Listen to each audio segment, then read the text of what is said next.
გამარჯობა ყველას.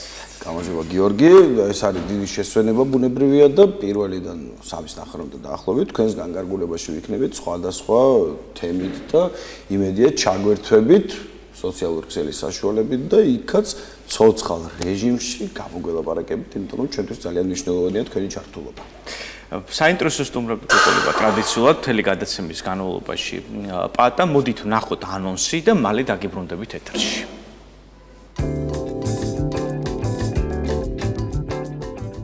დღეს დიდი შესვენების ეთერში ნახავთ. დღეს ტვინის მსოფლიო დღეა. როდის იღლება ტვინი? თემაზე ვრცლად ისაუბრებს ნეიროქირურგი ლადო ბაძიაშვილი. შემოქმედებითი ინდუსტრია, კომუნიკაციისა და რეალიზების თანამედროვე მეთოდები. სტუმრად კომუნიკაციის ექსპერტი ნათია გოცაძე. რატომ გაუჭირდა უმრავლესობას მათემატიკა, ეროვნული გამოცდები და ყველაზე რთული საგანი? სტუმრად მათემატიკის მასწავლებელი ლაშა შენგელია. ტექნოლოგიური კვირეული ბათუმის ტექნოპარკში. სტუმრად თამაზ ჩხარტიშვილი.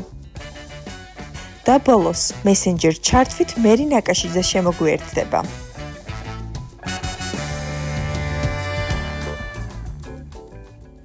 აი, ასეთი ამბები მოკლედ წინ გველოდება. დღეს ძალიან საინტერესო დღეა, ხანდახან ბუნებრივია უყურებთ ხოლმე და ხედავთ რომ რაღაც კალენდარულ დღეებს ვარჩევთ და ხანდახან რაღაც ის საინტერესოს გამოვკროთ ხოლმე ხელს, რომ ასე ჩავლა არ გამოდის და მე ვაცხადებთ. ისე თემები მიგდის ხოლმე და დღეს არის ტვინის მსოფლიო დღე. ბევრი რო არ ვილაპარაკოთ, ალბათ სკოლაში რა თქმა უნდა ყველას ქონდა შეხება ბიოლოგიასთან. არა მარტო ცხოველებს, არამედ ადამიანებისაც და ძალიან ბევრი საინტერესო ამბავი გავიგეთ ამ ერთი უნიშნელოვანესი ორგანოს შესახებ. კი ბატონო, ხშირად მიდის კამათი, რომ სად ვართ განლაგებული ადამიანები საბოლოოდ, ანუ ეს ჩვენი არსი, ასე ვთქვათ, აქ არის თუ სადმე სხვაგან, მაგრამ ყოველ შემთხვევაში ნეირომეცნიერები ყველა თანხმდება იმაზე, რომ ეს უნიშნელოვანესი ორგანო განაგებს მთლიანად ჩვენს ხელს. დანარჩენი უკვე, ასე ვთქვათ, ამ მეცნიერებას ცდება და ეს უფრო თეოლოგიური საკითხია, უფრო სულიერი საკითხია და პრინციპში რაც ერთი რაღაც ვიცით, რომ მიუხედავად დაუშვათ ტვინის ზომისა, ადამიანი მაინც შეიძლება იყოს ჩვენ ნებისმიერი სხვა დიტვინერის კონკურენტი და ასე არ ჩამოვარდებოდეს, ანუ ზომას ამ შემთხვევაში არანაირი მნიშვნელობა არ აქვს თურმე.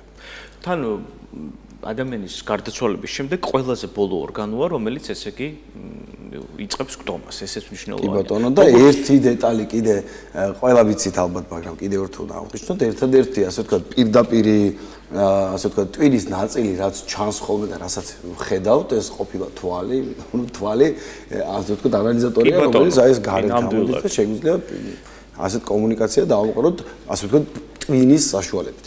მოკლედ, შორს რო არ წავიდეთ, რა მიღწევები არსებობს დღეს ამ ორგანოსთან დაკავშირებით, რა პრობლემები არსებობს, რა ასე ვთქვათ აღმოჩენების მიჯნაზია მეცნიერება მისული და რა არის სიახლე და ზოგადად რა არის გარკვეული ამ ორგანოსთან დაკავშირებით, რა შვება, როგორ არის მოვიკითხოთ. ჩვენი სტუმარი ნეიროქირურგი ვლადიმერ ბაზიაშვილი ილაპარაკებს, რომელიც ახლავე შემოგვიერთდება. მოგბრძანდით ბატონო ვლადიმერ. გამარჯობა ლადო. მოგესალმებით. თქვენი სპეციფიკის, თქვენი პროფესიის უშუალო ორგანოს წარმოადგენს ადამიანის ტვინი, ხო? შესაბამისად დღეს მსოფლიომ გადაწყვიტა, რომ აღენიშნა ტვინის დღე. საინტერესოა დღეს თანამედროვე მედიცინაში რა გარღვევები გვაქვს ამ მიმართულებით.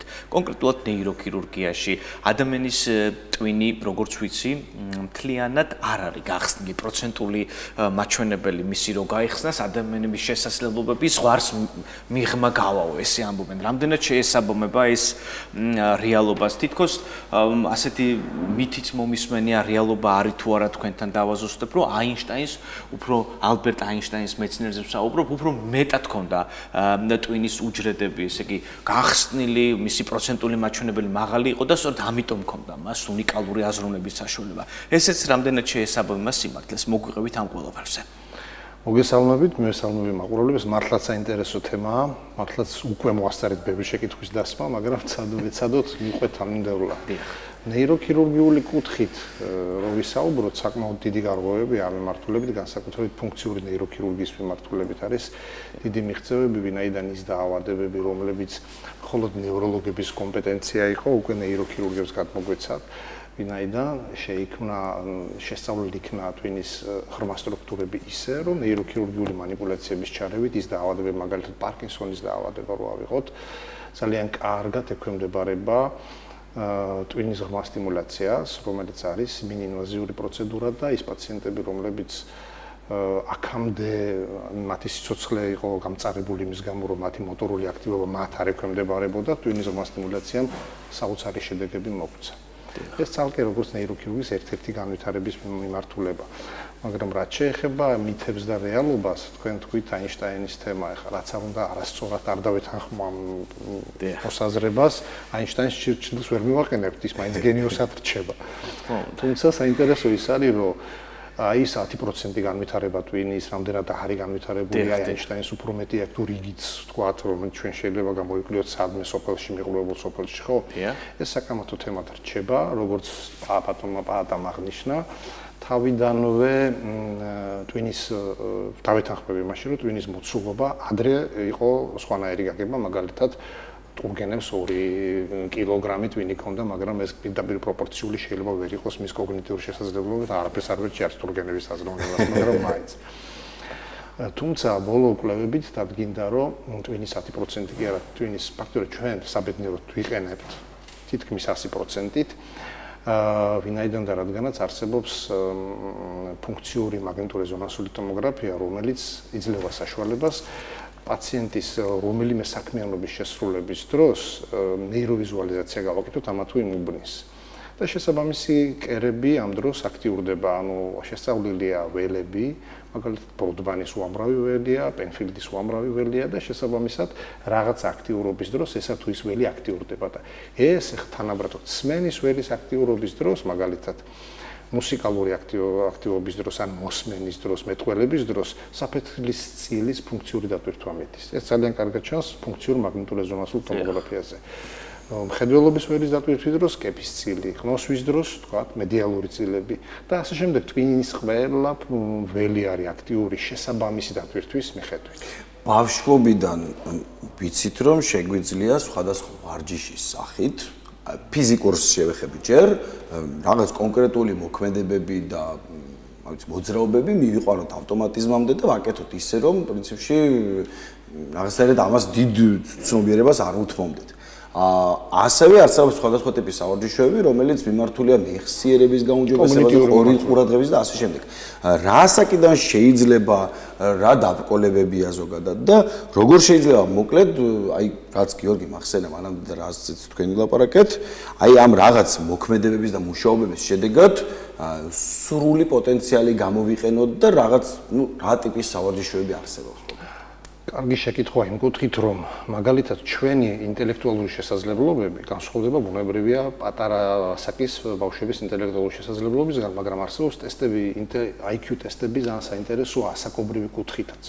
მაგალითად, თქვათ 2-3 წლის ბავშვის უпроსორად 3-4 წლის ბავშვის ინტელექტუალური კოეფიციენტი რო შევამოწმოთ, ის იმ ტესტს, რომელსაც 3 წლის, 4 წლის ასაკში ასრულებდა იდეალურად, შეიძლება 8 წლის ასაკში იდეალურად ვერ შეასრულოს, იმიტომ რომ ეს ტვინის განვითარების გარკვეული ეტაპია. ანუ ტვინიც გარკვეულწილად რაღაც დონეზე მოწიფული უნდა იყოს იმისთვის, რომ კონკრეტული ტესტისთვის და თქვათ უნარჩვევის შესაძენად იყოს მომზადებული. ანუ თავიდანვე რაღაც მოცემული იდეალური ორგანო არ არის, რომელიც უნდა გავავსოთ გამოცდილები და ინფორმაცია. ზუსტად ეგაა, იმიტომ რომ გააჩნია რა უნარჩვევა გვინდა. მოგეხსენებათ არის შედარების საშუალება, მაგალითად ღია ოპერაციების დროს, უბრალოდ იმ ოპერაციების დროს, როდესაც ჩვენ გვაინტერესებს სიმსივნის ამოღება, გვინდა ამოვიღოთ სიმსივნე, მაგრამ ეს სიმსივნე არის მუსიკოსის ტვინში, რომელსაც თქვათ აქვს სმენის ველი დაზიანებული. ხო, ეს შეიძლება ტვინს არ აქვს რეცეპტორები და შეიძლება გავაკეთოთ ფხიზელ პაციენტზე.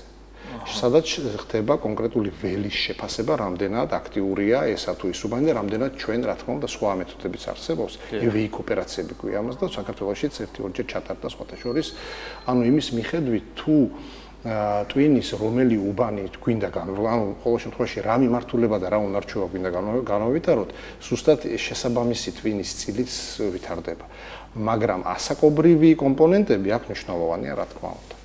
ინტელექტუალური და კოგნიტიური ფუნქციების კუთხით. ან გამოცდილებას თავისი მაინც რა თქმა უნდა თავისი მოაქვს, იმიტომ რომ არის გამოცდილება, რომელიც აღარ წაიშლება, არის გამოცდილება ავტომატიზმის დონეზე რო რჩება და რეფლექსურია და არის გამოცდილება, რომელიც თუ ის აღარ ვავარჯიშებ, მე შეიძლება წაიშალოს. მურთიერთ ჩანაცვლებადი თუა და უშუალოდ ტვინის უბნები ახლა კი სკოლიდან ცოტა რაღაცა კი გვახსოვს ყველას რომ სმენის რაღაც ნაწილი აქაა და ხედელობის აქაა, მაგრამ რაღაც დაზიანების შემთხვევაში ტვინი თუ ახდენს ჩანაცვლებას უბნების თავდაპირველად სწორად თავდაპირველად ნათხემის შემთხვევაში ძაღლებს ექსპერიმენტის დროს ნათხემის შემთხვევაში ნათხემით ამოკვეთის დროს ძაღლებს ჰქონდათ კოორდინაციის დარღვევა ბუნებრივია, იმიტომ რომ ეს კოორდინაციის ორგანო იყო, მაგრამ დროთა განმავლობაში მას ტვინის სხვა უბნები ანაწილებდნენ და ის ამ ბარბატს და წონასწორობის დარღვევას გამოასწორებდა ხოლმე. თუმცა ადამიანებზეც არის მსგავსი რაღაცა, აუდიტორული უბანი ინაწილებდა კეფის ცილის ფუნქციებს, ანუ მხედველობის ზონებს და იყო პირიქითაც, როცა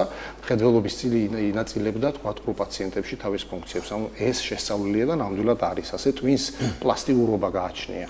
ტვინს აქვს უნარი, რაღაცა, რომელიც რა თქმა უნდა შესწავლის პროცესია, ის უბანი, რომელიც დღევანდელ მოცემულობაში ჩვენ ვიცით, რომ მოტორული ქერქი განაპირობებს ჩვენი ხელის ნებაყოფლობით მოძრაობას, მან შეიძლება სხვა ფუნქციებიც აიღოს. ანუ ადრე თუ შესწავლილი ქონდა რაღაც ორგანოები, რომლებიც დაუშვათ რაღაც კუნთის დაკარგვისა და რაღაცის შემთხვევაში სხვა კუნთი იღებდა თავის თავზე ძალისხმევას და ნეიროამბები ცოტა ისე მიჩქმაული იყო, ახლა აღმოჩნდა, რომ ტვინის უბნებიც რაღაცნაირად ურთიერთჩანაცვლებადია. კი ბატონო, მაგალითად თითმოკვეთილ ამპუტირებულ პაციენტებში შესწავლილი იყო, რომ ის ველი, რომელიც იყო მგრძნობელობითი, ვთქვათ, კონკრეტულად, რომელიც განაპირობებდა თითის მგრძნობელობას, თითის არარსებობის შემთხვევაში ეს მოტორულ ქერქზე განვითარდა უბნები, რომლებიც, ვთქვათ, ინაწილებდნენ ამ ფუნქციას.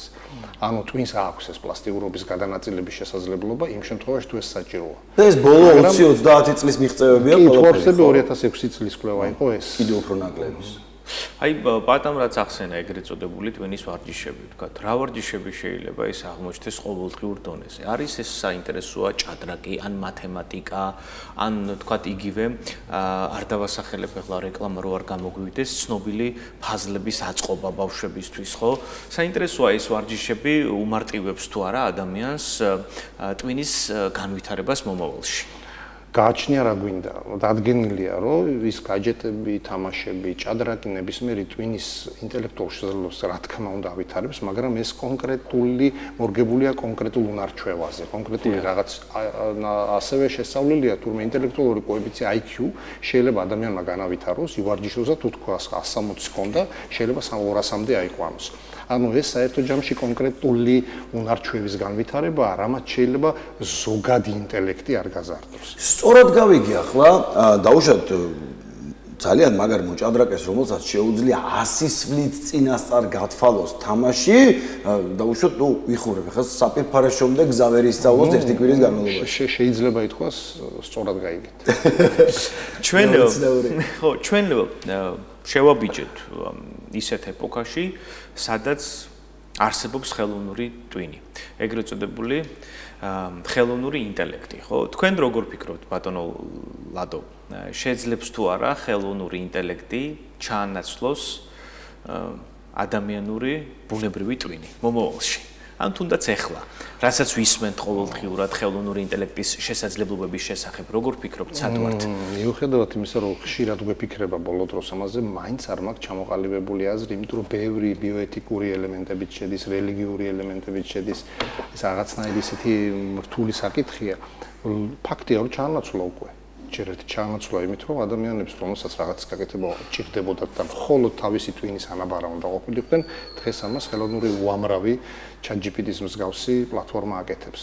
და უკეთესად შეცდომების გარეშე, მაგრამ თუ მიდგება იმაზე, ვინ ვარ მე, იკითხავს ის, ალბათ აქ ის ადამიანი აღარ იქნება და ხო ფანჯიკიძის სპირალის არ იყოს ბოლოს რა საკითხი დადგება. თუმცა ეს ახლა შეიძლება ისე აქტუალურად არ დგას. მაგრამ ხვალდაზე შეიძლება ხელოვნურმა ინტელექტმაც მოითხოვოს, კონდეს ამბიციები ადამიანობაზე, ვერ გეტყვით. თუმცა საბოლოო ჯამში თუ ეს კითხვა დადგება, თქვათ, ვინ ვარ მე, საბოლოო ჯამში ხო ეს ხელოვნური ინტელექტიც ადამიანური ბუნებრივი ტვინის პროდუქტია.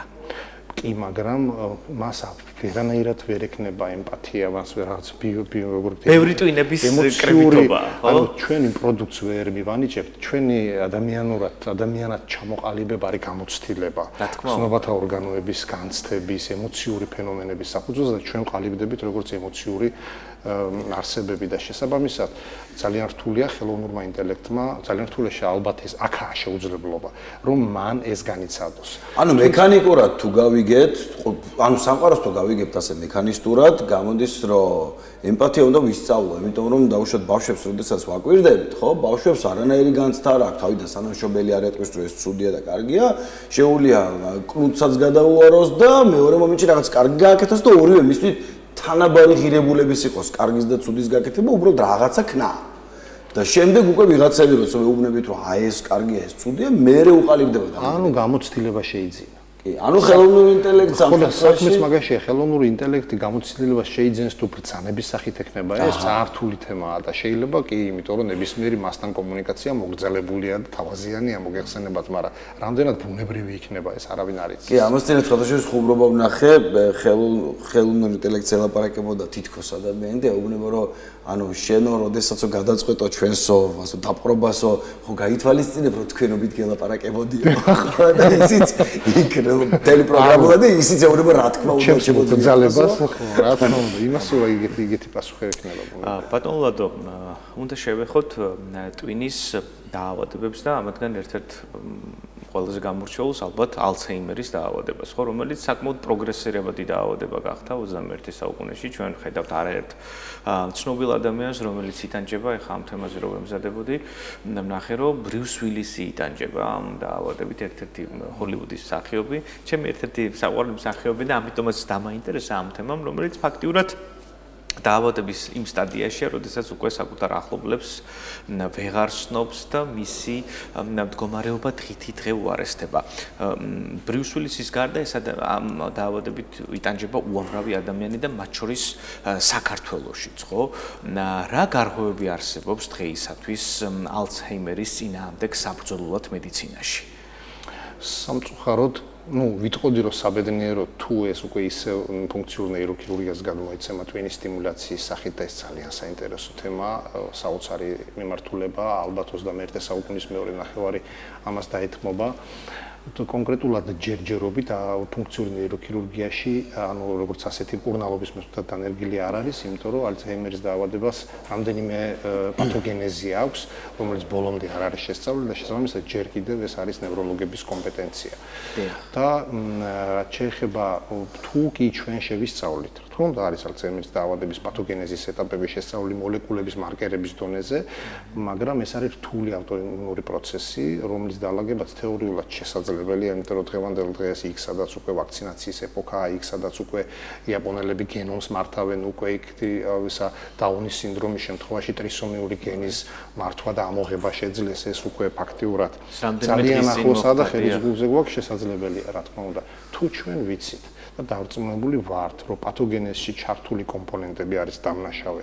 ამაში რა თქმა უნდა, გენეტიკურ დონეზეც და მედიკამენტების დონეზეც შესაძლებელია, მაგრამ იქ სადაც რახან ნეიროქირურგიული ელემენტია, იქ სადაც მედიკამენტები უძლურია და ცხოვრების წესის შეცვლა და სხვა თქვა ქრონიკული დაავადებების ფონზე, ამ შემთხვევაში უკვე შეიძლება გადმოიცეს მერე საომალოდ, ისევე როგორც დიდი დეპრესიის სინდრომი, მოგეხსენებათ ეს ძალიან მძიმე დაავადებაა და პაციენტები სუიციდამდეც მიდიან და შესაბამისად არავის არ ეგონა თუ ფუნქციური ნეიროქირურგია, ანუ ნეიროქირურგიული ჩარევა ამას, მაგრამ ძალიან კაი შედეგებია მიმართულებით. ფუნქციური ნეიროქირურგია ჩაერთო ეპილეფსიის შემთხვევაში, როდესაც თქვა პაციენტებს აპარატზე ისეთი სტატუსი იყო გულყრების, როდესაც ისინი ფაქტობრივად აპარატზე იყვნენ შეერთებული და აქაც ჩაერთო ფუნქციური ნეიროქირურგია და ტყივილის სინდრომი და ძალიან ბევრი ნევროლოგიური დაავადება უკვე გადმოინაცვლა ნეიროქირურგიული კუთხით. თუ შეძლებენ ნევროლოგები ამას და ნეირობიოლოგები ამის მართვას, ძალიან სასიამოვნო იქნება. თუმცა მინდა გითხრათ, რომ ბოლომდე არ არის პათოგენეზის შესწავლილი და ვინაიდან და რადგანაც იყო ერთი კვლევა, სადაც დადგინდა, რომ გვამის ზღვა მაგარი გარსის პლასტიკის შედეგად, ანუ როდესაც ხელოვნური ჩანაცვლება მოხდა ჯამრთელ პაციენტზე, ნუ ყოველ შემთხვევაში მას ტრავმა ჰქონდა, მას განუვითარდა ალცჰაიმერის დაავადება და იყო საუბარი, რომ იმ გვამს ჰქონდა ალცჰაიმერის დაავადება. ანუ იყო გაჟღერებული, თითქოს ეს შეიძლება იყოს ინფექციური დაავადების ერთ-ერთი ფორმაც, მაგრამ რა თქმა უნდა, ხო, ანუ ბევრი ვერსიები არსებობს, მაგრამ თუმცა დღეს გამოწვევად რჩება მოკლედ ალცჰაიმერი კლავაც. რა თქმა უნდა, რჩება ზოგადად ურთულესი დაავადება და რჩება გამოწვევად, იმიტომ რომ გეომეტრიული პროგრესიით მატულობს, გაახალგაზრდებება ხდება. რატომ ხდება გაახალგაზრდება საინტერესოა? ხო, ეგ ჩვენ ამას რო უპასუხოთ, ფაქტიურად პასუხობთ დაავადების უზრუნველობას. მესმის. გამომდინარე ამ ყველაფრიდან შესაძლებელი არის თუ არა, მაინც ახლა ჩვენ არაერთი პაციენტი ვიყურებს დარწმუნებული ვარ ამ დიაგნოზით, ან თქვათ არსებობს თუ არა, თქვათ ამ დაავადების მართვის შესაძლებლობა საინტერესოა. რა თქმა უნდა, არსებობს კოგნიტიური უნარჩვევების დათრგუნვა, თავის თვინის მკვლევარები არის სპეციალური ნეიროპროტექტორები არის, რომელიც თქვათ ამას ხელს უწყობენ, რომ რა თქმა უნდა დაავადებას ვერ გააჩერებენ, თუმცა ისინი ამ პროგრესირებას ხელს შეუწყობენ. ეს არის ცხოვრების წესი, სწორი კვება, თქვათ თანხლები დაავადებების კორექცია, შაქრიანი დიაბეტი იქნება, თქვათ, იქ თუ სიზაროვანი მიკროანგიოპათიები, ძალიან ისეთი მიმართულებაა, თუ ამ თანხლების დაავადება იქნება რისკ ფაქტორები, ამ შემთხვევაში ამ რისკ ფაქტორების მართვას წევა მაგალითად ალკოჰოლი და ამ შემდეგ, თუმცა საინტერესოა რომ ალკოჰოლის მომხმარებლებში ნაკლებად ვითარდება, ესეც საინტერესოა. ეს ხო, ხო არის ძალიან საინტერესო კვლევები არსებობს და შეგვიძლია თქვას ის ფაქტორიც აჩანს, სადაც ცხოვრება ახსენეთ, აი რაღაცნაირად რეზუმირება გავაკეთოთ, მაინც ნებისმიერ შემთხვევაში თუ კი ჩვენ ტვის საკმარის საკვებს ინტელექტუალურს მივაწვდით, ნებისმიერი დაავადების შემთხვევაში ასე თუ ისე გაცილებით გვიან დადგება ცუდი შედეგი და იქნებ მეცნიერებმა მანამდე პრინციპში მოასწრონ რაღაც გადაწყვეტილების პირობები. რა თქმა უნდა, თუ ხელი შემწყობ ფაქტორს ლანგარზე არ მივართ ჩვენ და რა თქმა უნდა ამას დავაკონტროლებთ ჯანსაღი ცხოვრების წესი და ჯანსაღი თქვათ აქტიურობის აზროვნებად საკვებია ამ შემთხვევაში ჯანსაღი ცხოვრების. აზროვნებად საკვებია ნებისმიერი ის ვერბალური ტექსტი, რაც თქვენ წარმოთქვით ახლა და გააკეთეთ ნებაყოფლობითი აქტი, რაც უფრო ხშირად გავაკეთებთ, ტვინი კუნთს გავს. twin ადრე არ იყო სწორი გამონათქვა ამის კუნთ მაგარი და გონება ჩვენ ნამდვილად არ იყო სწორი, იმიტომ რომ ძალიან გავს კუნთი. ნეიროპლასტიკაც იმას ნიშნავს, რომ თქვათ კუნთების რაოდენობა არნოლდ შვარცენეგერს იგივე აქვს, რაც ჩვენ, მაგრამ არნოლდ შვარცენეგერს ეს კარგად აქვს განვითარებული. ნეირონების შემთხვევაშიც ასე, ნეირონების რაოდენობა არის ცვლება. ნეირონების პლასტიკურობა იცვლება, ნეირონებში სინაფსების რაოდენობა იცვლება, მისი აი კავშირები, რა თქმა უნდა, ეს მედიატორების უნარჩვევები იცვლება და ეს უფრო ნატიფი ხდება. რაც უფრო მეც ინფორმაციას მივიღებთ, გადავამუშავებთ, მით უფრო მეტის გადამუშავების შესაძლებლობა გექნება, მე კიდევ უფრო მეც გადავამუშავებთ, კიდევ უფრო მეტის შესაძლებლობა გექნება და შეიძლება შვარცენეგერის ფორმის twin-ი გქონდეს. ნუ კი ბატონო. კუნთური ფორმის twin. ნო. შვარცენეგერთან ხა ასეთი ანდეზე გამახსენდა ჩვენი ქართული ჩვენებური ხერხი შობია ხონესა. კი, ყოველთვის მასე იყო და ყოველთვის ამის იმედად ვიყოთ უნდა, იმიტომ რომ ახლა მართლა მარტო ფიზიკური აქტივობა არ არის ჩვენ მაგიტომაც twin-ი არ მოგწაღმერთმა, რომ მარტო კუნთის იმედად ვიყოთ მონებრივი. თუმცა უკავშირის პრინციპის მიხედვით, როდესაც ფიზიკურადაც იტვირთვების, სისხლძარღვების კარგად მუშაობს, კარგად რომ მუშაობს სისხლძარღვები, იგივე გული კარგად აწოდებს twin-ის სისხლს და მოკლედ ყველაფერი მოტივაცია მთავარი რისთვის. ვივარჯიშოთ ვარჯიშობ თუ რისთვის?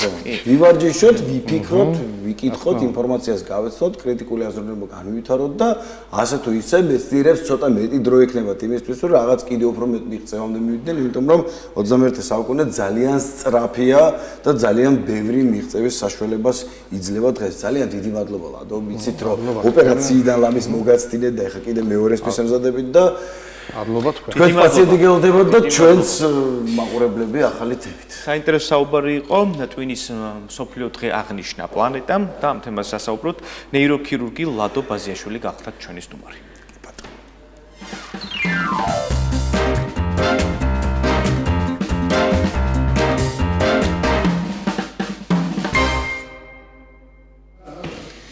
მოგბრძანდეთ თუ შეიძლება ქალბატონი ნათია გოცაძეა ჩვენი სტუმარი. შემდეგი სტუმარი მოვიდა ჩვენთან.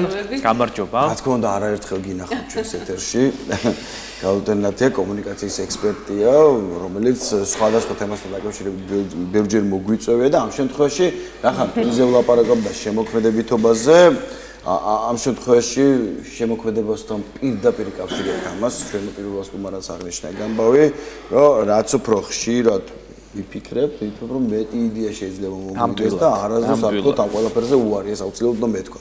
ამ შემთხვევაში ჩვენ ვილაპარაკოთ კომუნიკაციისა და რეალიზების მეთოდებზე, კონკრეტულად ხელოვნების მიმართულებით, იმიტომ რომ ერთია შენ თუნდაც დაწერო რაღაც გენიალური სიმფონია, მაგრამ მეორეა რამდენად მიაწვდინო ეს სცენა. ხო, ყველამ ვიცით ეს ლეგენდაა ნაწილობრივ, მაგრამ ნაწილობრივ სიმართლეა, რომ 10 წლების განმავლობაში ყველამ ვიცოდა დაუშვათ ბეთჰოვენი და მოცარტი, რომ ერთი მეორეზე უკეთესი იყო და შემდეგ ვიღაცამ შემთხვევით მტვერიან თაროზე ამოქექა იოჰან სებასტიან ბახი და აღმოჩნდა, რომ ზოგადად მე-18 საუკუნის და მე ბიჯნაზე მყოფი უგენიალურესი და უგენიალურესი კომპოზიტორი უბრალოდ შეიძლება დაკარგულიყო ვიღაცაც უარ იპოვა ეს ფურცლები. იმიტომ რომ ის რაღაც იმ კონკრეტულ ტერიტორიას, რაღაც საქართველოს ხარ ტერიტორიას, მომდა არც გაცდენილა თავის დროს. ამიტომაც რეალიზებას მინდოდა რაღაცნაირად რეზუმე. რეალიზებას ძალიან პრინციპში ჩვენი შემდეგი თემაც მათემატიკას ეხება. ამიტომ დღეს რაღაცნაირად twins გონებას ადამიანურ აზროვნებას ადამიანურ აზროვნებას მიუძღვენით ჩვენი გადაცემა.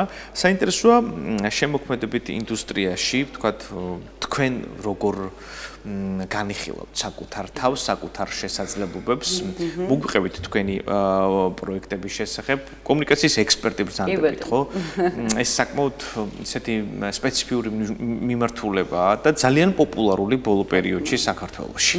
და აღნიშნე რომ გვიჭირს თუმე კომუნიკაცია, მიუხედავად იმისა, რომ თითქოს და გახსნილები ვართ ერთ-ერთი. მოგესალმებით, მადლობა მოწვევისთვის ამ საინტერესო თემით განსაკუთრებით. რაც შეეხება კომუნიკაციას, ჩვენ ციფრულ ერაში ვცხოვრობთ, ეს იმას ნიშნავს, რომ თუ კითხვას გადავავლებთ კომუნიკაციის განვითარების ეტაპებს და პროფესიულად ჩამოყალიბების პროცესს, დღეს არის ყველაზე ხელმისაწვდომი საშუალებები, რითიც შეიძლება ინფორმაცია განვითარდეს, ხო? მე ჩემი საქმიანობა ახსენეთ და მე ამ მიმართულებით სიმართლე გითხრათ იმთავითო იმდენად ჩავთვალე, რომ ეს არის ის გასაღები, რომელიც ყველა კარებს აღებს და რომლითაც ადამიანს შეუძლია არა მხოლოდ საკუთარი თავი, არამედ საკუთარი შემოქმედება, თავისი პროდუქტი, თავისი არ ვიცი, ის ღირებული, რომელიც მას აქვს და რომელიც მას შეუძლია მის საზოგადოებას წარმოაჩინოს, რომ მიუხედავად იმისა, რომ დავიწყე საქმიანობა, ესე ვთქვათ, არაფორმალური განათლების სფეროში, ძალიან მალევე შევქმენი უნივერსიტეტი სწორედ იმისთვის, ალტერბრიჯი სწორედ იმისთვის, რომ კომუნიკაცია აკადემიურ დონეზე ისწავლებოდეს და იყოს ისეთი, როგორიც სჭირდება დღეს საზოგადოებას. ძალიან საინტერესოა ზოგადად, როდესაც ვაკვირდებით ჩვენ როგორ იყენებენ შემოქმედებითი ადამიანები კომუნიკაციას 21 საუკუნეში. ჩვენ ვიცით, აი თქვენ ბახის მაგალითი ახსენეთ და ასეთი მაგალითი არის ათობით და ასობით შემოქმედებით ინდუსტრიაში, როდესაც შემოქმედი ქმნის უნიკალურ ღირებულებით პროდუქტს და ამის შესახებ არ იცის არა. თუნდაც უბრალოდ მისთვის მნიშვნელოვანს. რა თქმა უნდა. ეს არის რაღაცა ერთგვარი თითქოს სტერეოტიპული მიდგომა, რომ ხელოვანმა თავის შემოქმედებაზე არ უნდა ილაპარაკოს, შემოქმედებამ უნდა ისაუბროს ხელოვნებაზე.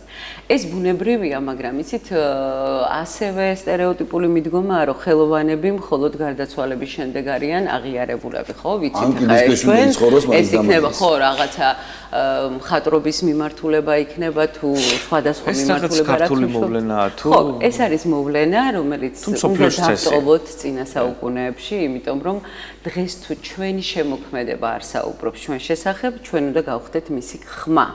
და ეს აუცილებელია, იმიტომ რომ ციფრული სამყაროს განვითარებასთან ერთად და კომუნიკაციის საშუალებების განვითარებასთან ერთად გაიზარდა კონკურენცია.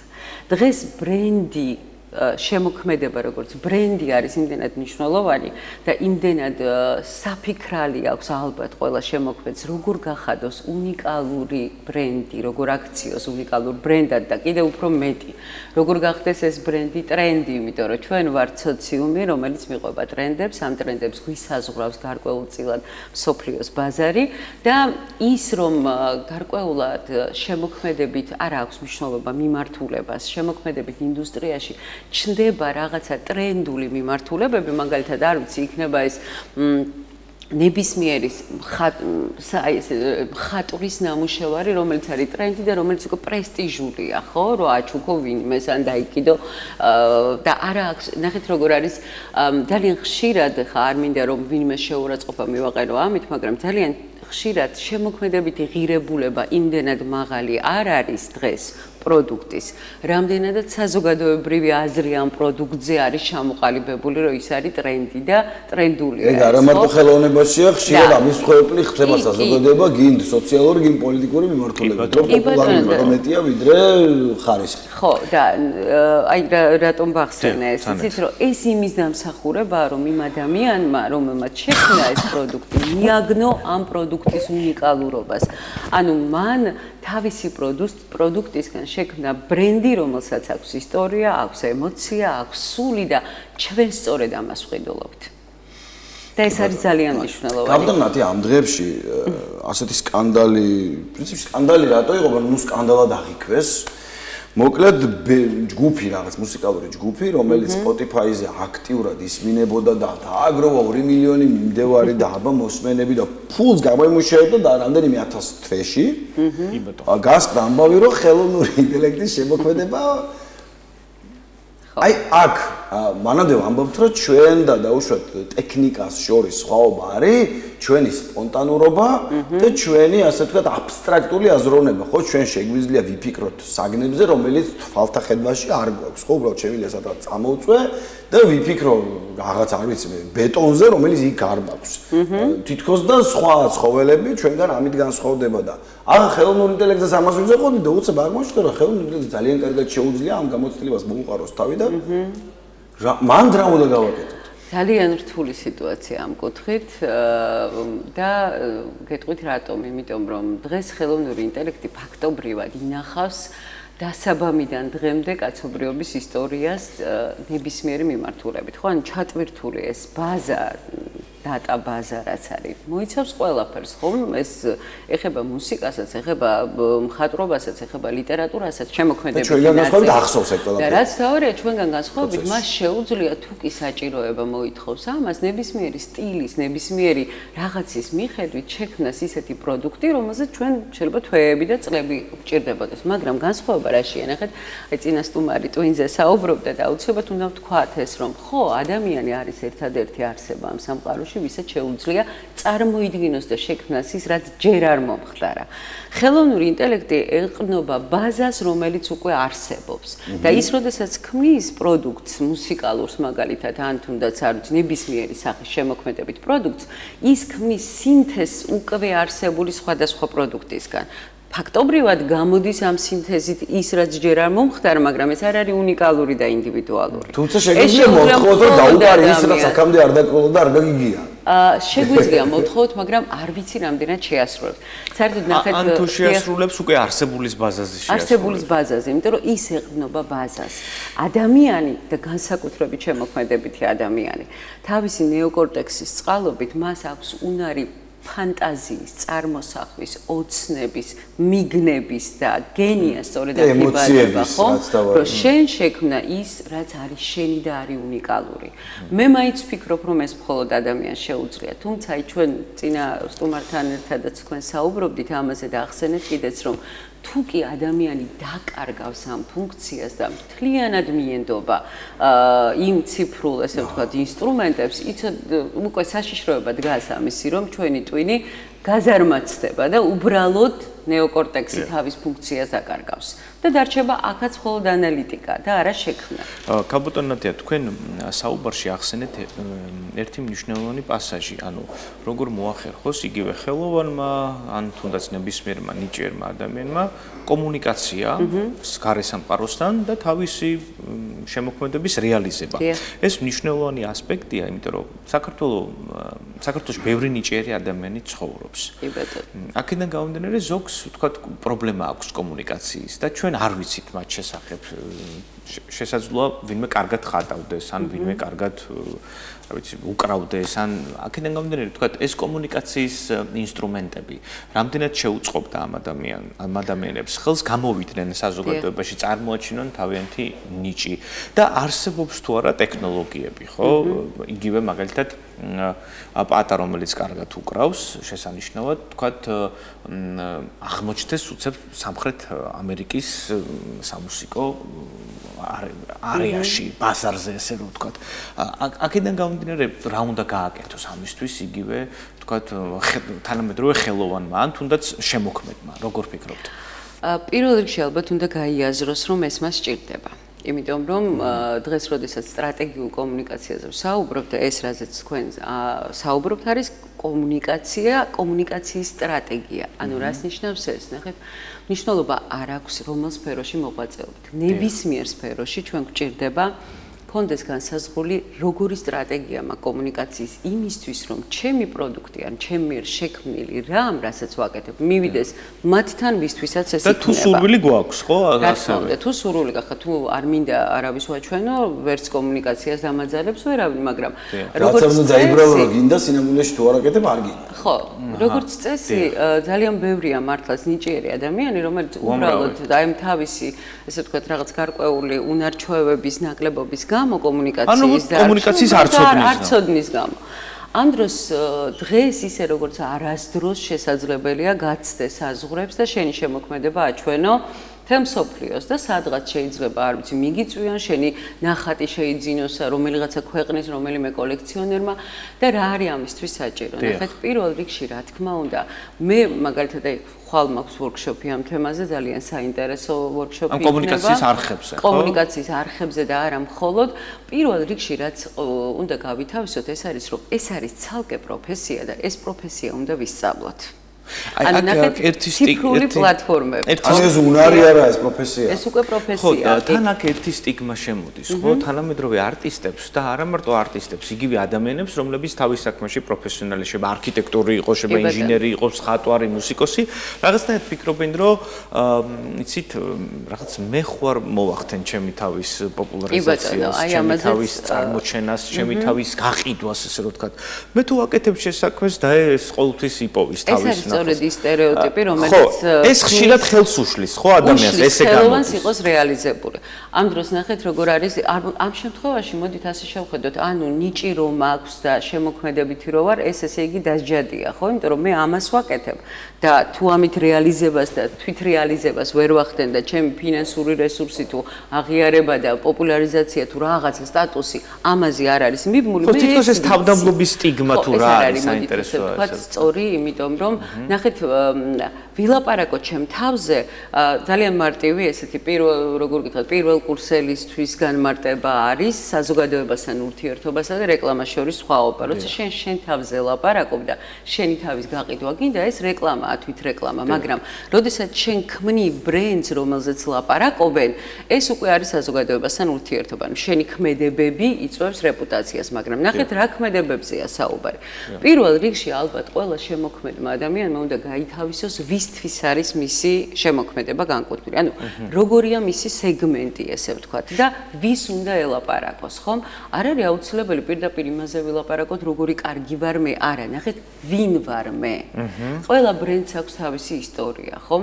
ნებისმიერი შემოქმედი, როდესაც შემოქმედებ, ხალხს სწორედ ეს აინტერესებს. მე არ წერ ლექსებს, ლექსი თვითონ წერს. ეს უკვე ბრენდია, ეს უკვე რაღაცა არის, რომელმაც მე მიმიზიდე, ჩემში ემოცია აღძრა, რომ მისტიკა, საიდან მოდის ეს? ყველა ხელოვანს აქვს ასეთი რაღაცა პატარა წერტილი. პირველ რიგში უნდა შექმნას თავისი შემოქმედების შესახებ ამბავი, ბრენდი, რომელსაც ექნება თავისი სული და ისტორია, რომელსაც მერე მოუყვება ადამიანებს. მე კარგი ვარ მიყიდე კი არა. ვინ ვარ მე? აქ მთავარი ამოცანა ეს არის. და თუ კი მე მართლა ღირებული ვარ და ჩემ თავს წარმოვაჩენ და უბრალოდ ვაჩვენებ ადამიანებს, ვინ ვარ. აი ძალიან ხშირად არიან კარგი მხატვრები და პორტფოლიოც არა აქვს, ხო პროფაილი არ აქვს. სად ვიპოვო მისი ნახატები პირობითად? სად უნდა რატომ ვეძებო კონკურენტულ გარემოში რაღაცა კონკრეტული, როდესაც როგორც კი ძიებას ვიწყებ, საძიებო სისტემა მიგდებს ანალოგს უამრავს. სოფლიოს ყველა კუთხეში და მე ხელმი მიწვდება. შენ ავტომატურად ჩამორჩები ამ მე აღარ ვარ იქ. ამიტომ ნახეთ რატო ვახსენე მე რომ პროფესია უნდა შეიძინო, იმიტომ რომ ციფრული პლატფორმების მართვა და ამ პროცესის შექმნა მოითხოვს გარკვეულ ცოდნას, უნარების გარდა გარკვეულ ცოდნას. თუ მე ასეთი ცოდნა არ მაქვს, მე ვერ ვიქნები დღეს გლობალური სამყაროს წევრი, იმიტომ რომ ნახეთ რა არის 21 საუკუნეში შეიცვალა საზოგადოების ტიპი და სოციალური საზოგადოების სისტემა არის უკვე ინფორმაციული საზოგადოება. თუ მე არ მაქვს რესურსი შევქმნა ინფორმაცია ჩემს შესახებ და ეს გავაცნო ადამიანებს, მე რა თქმა უნდა კონკურენტუნარიანი ვეღარ ვიქნები, იმიტომ რომ ჩვენ დღეს ერთმანეთს ვეძებთ ინფორმაციით. და ეს არის ძალიან მნიშვნელოვანი და თუ კი მე ასეთი პროფესია, ასეთი ცოდნა არ მაქვს, მაშინ უნდა ვნახო ვიღაც, ვინც დამეხმარება ამ კუთხით. ასეთი ადამიანის ნახო, ხო, თუნდაც. ასეთი იცით რა, აი ძალიან სერიოზულ ისეთ გაყიდვად მხატვრებს და გაყიდვად ნუ შემოქმედებს. აგენტი ყველას ყავს კომუნიკაციის, ესე ვთქვათ, გნებავთ აგენტი და არ ვქვით, გნებავთ მენეჯერი და არ ვქვით, რომელიც უზრუნველყოფს ამ ადამიანის შემოქმედების სოციალურ ქსელებში წარმოჩენას. სალკე პროფესია ამ ადამიანს. სალკე პროფესია, მაგრამ ნახეთ, არ არის რთული დღეს რომ ეს პროფესია გახდეს შენი და შენ ყველაზე უკეთიცი როგორ უნდა წარმოაჩინო ეს, ხო? აი სხვათა შორის წეგან ხელოვნური ინტელექტი რო ახსენეთ, ამაში ნამდვილად დაგეხმარებათ. მარტივად რო ვთქვათ, ვიღებ ფოტოებს და მინდა რომ გავხდე რაღაცა ესეთი ცნობადი ფოტოგრაფი, ხომ? მე ავტვირთავ ამ ფოტოებს და ვეუბნები ChatGPT-ს, რომ შემიფასე ეს რა სტილია და ვუყვები მე რა ინსპირაცია მაქვს, როდესაც ვიღებ ფოტოს. აი რა არის ის ბრენდის სული და ის მიქმნის სტრატეგიული კომუნიკაციის ნარატივს, ეგრეთ წოდებულ copywriter-ი, რასაც გამიკეთებდა, ხო? ანუ მიქმნის ნარატივს, რომელიც მე მიადვილებს, მე შეიძლება რაღაც არ მომეწონოს მისი ტონი დაუშვათ, ეს ჩემი არ იყოს, მე უფრო სადღაც სხვაგან ვარ და გადავაკეთო. ეს უფრო ადვილია, ვიდრე შექმნა ახალი, როცა ჯერ არ შეგიქმნია, ხო? და თან იგივე პრომოუტინგი ადამიანებს ვქოთ, მაგალითად მე თუ არ კარგი მხატვარი ან კარგი ჟურნალისტი ან ვიღაც კარგი ექიმი ან ვთქვათ მუსიკოსია, ვთქვათ ამ პრომოუტინგის საშუალებით აუცილებლად აღმოჩნდება კონკრეტული კასტა, კონკრეტული მიმართულება, რომელიც დაინტერესდება ჩვენ, ხო? აუცილებლად. აი იგივე ეს კომუნიკაციების სტრატეგიები და აგენტის მნიშვნელობა, რაც პატა მახსენა, საკმაოდ ნათლად წარმოაჩენს შესაძლებლობებს ამ სფეროს სპორტში. მაგალითად, თუ ხარ წარმატებული ფეხბურთელი, ან კარგი ფეხბურთელი და თუ არ ყავს კარგი მენეჯერი ან კარგი აგენტი, შესაძლოა ვერ ითამაშო დიდ გუნდებში, არ იყო წარმატებული საერთო ჯამში და შენი თავისგან ვერ მიიღო მაქსიმუმი. ჯერ მეტი ძალისხმევა დაგჭირდება იმისთვის, რომ კი. და არსებობენ აგენტები, რომლებიც არც თუ ისე მაგარ ფეხბურთელებს ათამაშებენ კარგ კლუბებში და აცნობენ მთელს ქვეყანას. და მე პრაქტიკაა და ისიც უკვე რაღაც გარკვეულ უნარებს იძენს, რომლითაც შეიძლება მაგარი გახდეს. ხო, პირობითად ესეც არ უნდა უარყო. ხო, სწორედ ამაშია საქმე, რომ იცით რა, თუ კი ჩვენ ველოდებით, რომ ვიღაც შეგვამჩნევს. ეს რას გავს იცით, თუ კი მე სახლში ვარ ჩაკეტილი, გარეთ არ გამოვდივარ და მე რო ბრაზობ, რატომ არ იციან ადამიანებმა, რომ მე სახლში ვარ ჩაკეტილი და არ მაკითხავენ, ხომ? თუ კი მათ სამყაროსთან კომუნიკაცია არ მაქვს. ამიტომ აი სწორედ მე ვახსენე ზუსტად ის მიდგომა, ესე რომ ვთქვა, საქმიანობის, რომ იმიტომაც არის დღეს მნიშვნელოვანი სტრატეგიული კომუნიკაციის სწავლა აკადემიურ დონეზე, კომუნიკაციის, მას კომუნიკაციის მეთოდების შესწავლა და ერთ-ერთი ყველაზე, როგორ გითხრათ, მოთხოვნადი პროფესიაა დღეს მსოფლიოში, რომელიც უძლებს გამოცდას რაც აჩვენა გლობალური შრომის ბაზარმა 5-7 წლის პერსპექტივაში პროფესიები, რომლებიც ჩანაცვლებადი იქნება. და სხვათა შორის ხელოვნური ინტელექტი გარკვეულწილად რაღაც კონკრეტულ მიმართულებებს ჩაანაცვლებს, მაგრამ არა იმას, რომ შენ კონდეს, როგორც ესე ვთქვათ, ნებისმიერი საქმის მწარმოებელს არა აქვს მნიშვნელობა. შენ გქონდეს შენივე გამოცდილება და უნარი, შენ თვითონ მოახდინო უნიკალური კომუნიკაციის დამყარება. რას ნიშნავს უნიკალური კომუნიკაცია, რომ ხმის ტონი, ის ტექსტის, ასე ვთქვათ, სტრუქტურა, წყობა, შენი ბრენდის ვიზუალიზაცია, ბრენდის სული, ბრენდის შინაარსობრივი მხარე, მიზნობრივი სეგმენტი, აი ის ღირებულებითი ემოციური სისტემის შექმნა, რომელიც ჭირდება ადამიანს, რომელიც იყიდება ყველაზე კარგად, იმიტომ რომ ჩვენ დღეს ყველაზე დიდი დეფიციტი გვაქვს დადებითი ემოციების რესურსის მოძიების სადღაც, ხომ?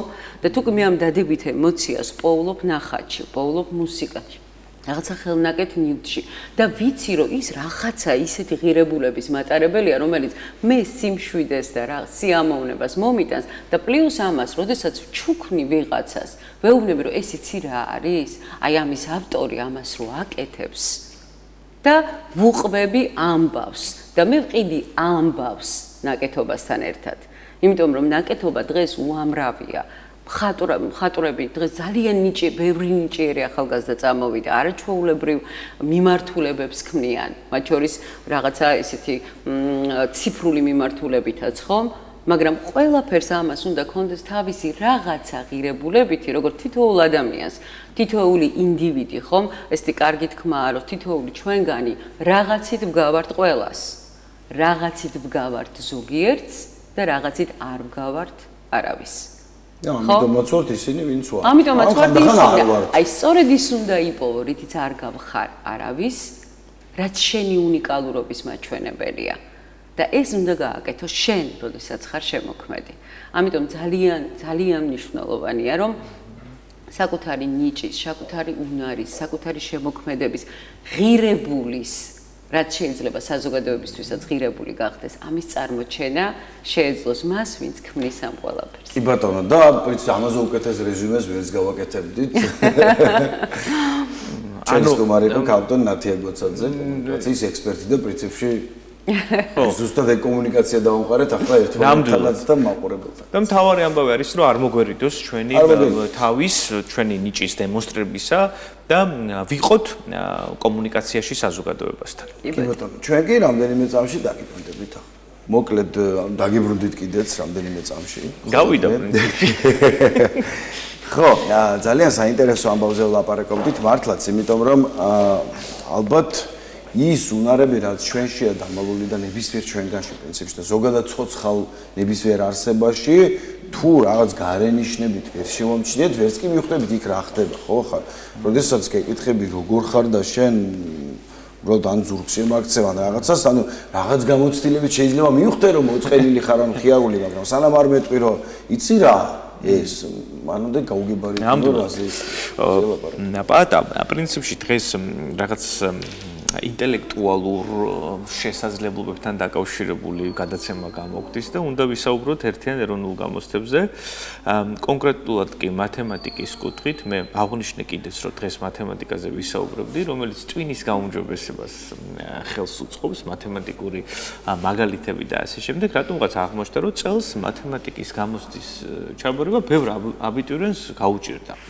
სამყაროს საფუძველი არის მათემატიკა.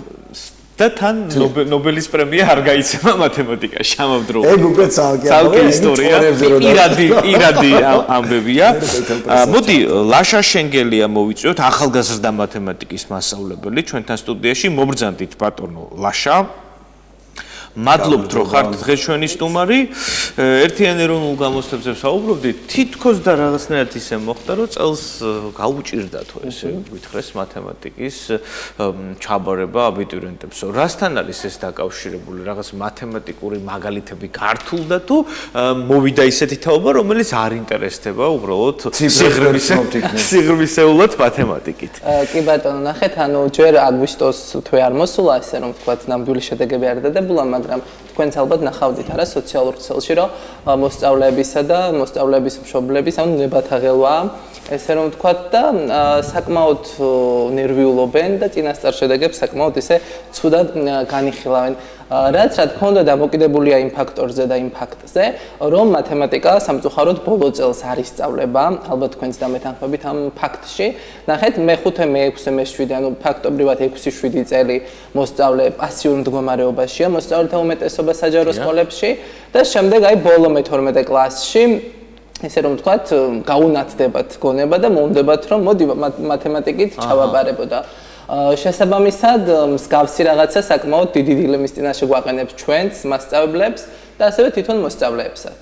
ანუ გამოჩნდა, რომ რაღაც ექსპერიმენტული რეფორმის თუ რაღაცა მიდგომის შედეგად დადგა ეს პრობლემა, ხო? კი ბატონო, სერიოზული მწვავე პრობლემის წინაშე დგას როგორც მასწავლებლები, ასევე აბიტურიენტები. როგორ შეიძლება ეს პრობლემა გამოსწორდეს? თქვენ როგორ ფიქრობთ? ნახეთ, აი ჩემი თვალთახედვა რო გითხრათ, აუცილებელი ფაქტორი, ზოგადად ადამიანის ფსიქოლოგიაც ესეა მოწყობილი, რომ რაიმე ჩარჩოში თუ არ მოვაქციეთ, შეიძლება უშნო ჭღერს, მაგრამ რაიმე წნეხის ქვეშ თუ არ მოვაქციეთ, მით უმეტეს მოსწავლეები და მოზარდები ისინი შედეგზე ვერ გავლენ. ანუ ამით რისი თქვა მინდა ნახეთ, ყველა წლის ბოლოს აუცილებელია რომ დაინიშნოს ძირითად საგნებში გამოცდები, რომელიც ელემენტარულ კომპეტენციას დაადასტურებს მოსწავლეებისა, იქნება ეს ქართული მათემატიკა თუ ინგლისური, ანუ რასაც უკვე ეროვნულ გამოცდებზე უშუალოდ აბარებენ მოსწავლეები. აი უცხოეთში არის ხო მაგის პრაქტიკა, როდესაც ტესტები ვითარდებიან წლის ბოლოს და მინიმალური კომპეტენცია და ეს არ უნდა შეადგინოს რომელიმე რიგითმა კონკრეტულმა მასწავლებელმა, ეს უნდა პროგრამა. კი ბატონო, ერთიანი ეროვნული გამოცდების ცენტრის მიერ, როგორც ეროვნული გამოცდები დგება, როგორც საატესტატო გამოცდები გინდებოდა რამდენიმე წლის წინ, აი მსგავსად და ჩვენ ვიცით, რომ საატესტატო გამოცდები მოხსნეს რამდენიმე წლის წინ, რამაც უფრო მეტად დაამძიმა დღევანდელი საქართველოს საგამართლებლო სისტემის მდგომარეობა და დიდი სურვილი მექნება, რომ ეს საატესტატო გამოცდებით დაბრუნდეს. აი მსგავსი რეფორმების შედეგად სახელმწიფო თუ გაითვალისწინებს ამ რეფორმებს და ყოველი წლის ბოლოს დანიშნავს გამოცდებს, შეიძლება ყველა მოსწავლემ ვერ ჩააბაროს გამოცდა და რაღაც სასწავლის შედეგი ვერ დადოს ეროვნულ გამოცდებზე. მაგრამ იმ მდგომარეობის წინაშე ჩვენ დღეს რასაც ხედავთ, დიდი ალბათობით ახალ ის საშუალებას მოგცემს წლის ბოლოს გამოცდის დაუშვათ ნიშნების თუ რაც იქნება იქ აღნიშნის, ანუ დანახვა. ამ შემთხვევაში დავინახავთ, რომ აი დაუშვათ, არ ვიცი, A B G D E აქვს მათემატიკაში, იმას შემდეგ წელს დავეხმარებით, რომ დაუშვათ ბუნდე მაინც ავიდეს თუ თვიანად სისტემის შეცვლა მოგვიწევს მერე, იმიტომ რომ ვასკვნით, რომ ანუ 100-დან თუ 80-ს ვერ ჩააბარა, ესე იგი სისტემაშია საქმე. ნახეთ, ანუ რა ხდება, ყოველი წლის ბოლოს გამოცდების დანიშვნა, მათემატიკა იქნება თუ სხვა საგანი, არ აქვს მნიშვნელობა ამ ყოველივეს, მოგცემს იმის თავდაპირველად შეიძლება 2-3 წელი მართალია გაგვიჭირდეს ამ ყველაფრის დანერგვა, მაგრამ დროთა განმავლობაში აუცილებლად შევეგუებით. მე მყოლია ხშირად ისეთი მოსწავლეები, რომლებიც, რა ვიცი, მე-5, მე-6 ნებისმიერ კლასში ფაქტობრივად არაფერს აკეთებენ და ბოლო წლებში მოუნდებათ გაკეთება და მათემატიკაში გვაქვს ესეთი სიტყვა კონსტანტა, რომელიც მუდმივობას ნიშნავს და თუ აი მუდმივობას და უწყვეტობას გავითვალისწინებთ და აი ყოველ წელს პროგრამულად რაც არის გაწერილი ამ ყოველივეს დავეუფლებით, ვიმუშავებთ და ბოლო აი კოლოსალურად დიდ შრომას ჩავდებთ უკვე, შედეგიც რა თქმა უნდა გარანტირებული იქნება. საინტერესოა რა შედეგს მივიღებთ, აი კონკრეტულად ეხლა რა პრობლემაზეც ვისაუბრეთ, როდესაც კონკრეტულ თაობას გაუჭირდა მათემატიკის გამოცდის ჩაბარება, რა შედეგი შეიძლება მივიღოთ ქვეყანაში, როდესაც თქვათ ესეთი სუსტი თაობა მოვა მათემატიკური განათლების კუთხით. ხურდის გამართება სწორედ ეცოდინებათ მაღაზიაში, ხო? ნახეთ, ანუ რა ხდება ეხლა, აი 10 ქულა, 10.8 დამგვალებულად 11 მინიმალური ზღვარი მათემატიკის გამოცდაზე. და მე ხშირად ვამბობ, აი წლევანდელ ტესტსაც რო გადავხედე, იქ არაფერი რაიმე ესეთი სერიოზული და საპრობლემო არ იყო.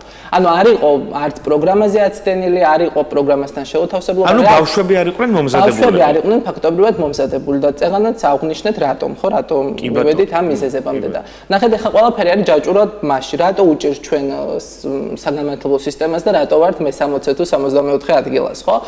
სერიოზულად უნდა ვისაუბროთ ამ პრობლემაზე და დავსვათ შეკითხვა რატომ.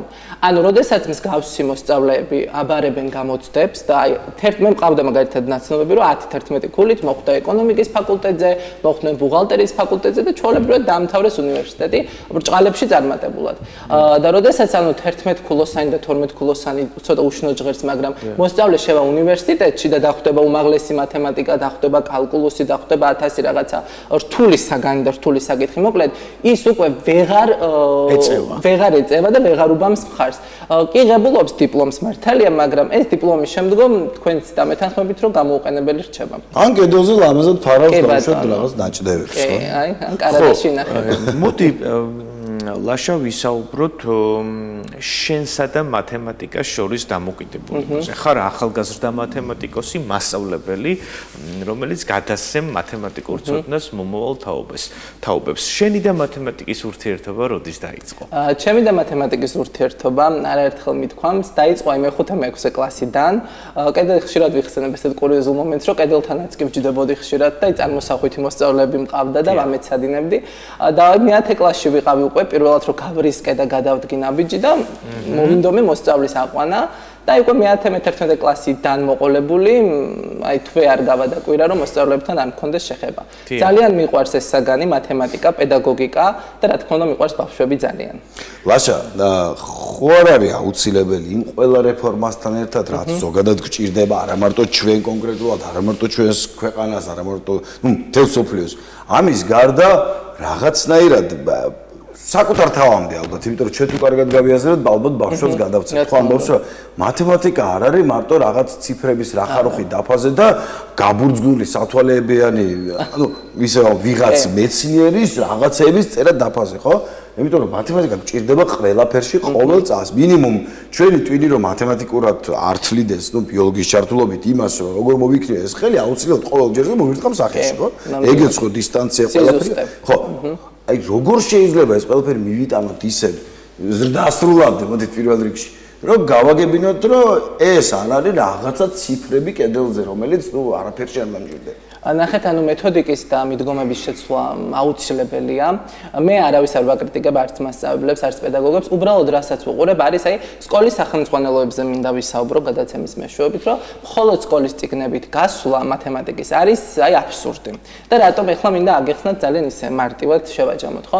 ანუ რაიმე თემა რომ ავხსენით მაგალითად, არ აქვს მნიშვნელობა, რაღაც თემა ავხსენით, პირველი 2 მაგალითი არის ძალიან მარტივი, შემდეგ 5 მაგალითი მოდის საშუალო, 3 მაგალითი რთული. აი 7-8 მაგალითით ერთ ახალ თემას ვერ ისწავლის. მე ძალიან ბევრ მოსწავლესთან მაქვს შეხება და აი სტატისტიკის მიხედვით ვამბობ. მოდის მოსწავლეები და აი ვეუბნები, რა მოხდა დღეს სკოლაში და ბავშვები მეუბნებენ, ახალი თემა აგვიხსნა მასწავლებლმა. კიდევ მოდის მეორე დღეს, კიდევ ახალი თემა და ეს ესე რუტინულად უსასრულობამდე გრძელდება და თუ პედაგოგების უმრავლესობა და მასწავლებლის უმრავლესობა არ გავითავისებთ იმ ფაქტს, რომ აუცილებელია დამხმარე რესურსის და დამხმარე აქტივობების ჩართვა და მიდგომის შეცვლა, რომელიც აამაღლებს მოსწავლეების ცნობიერებას ამ საგანში.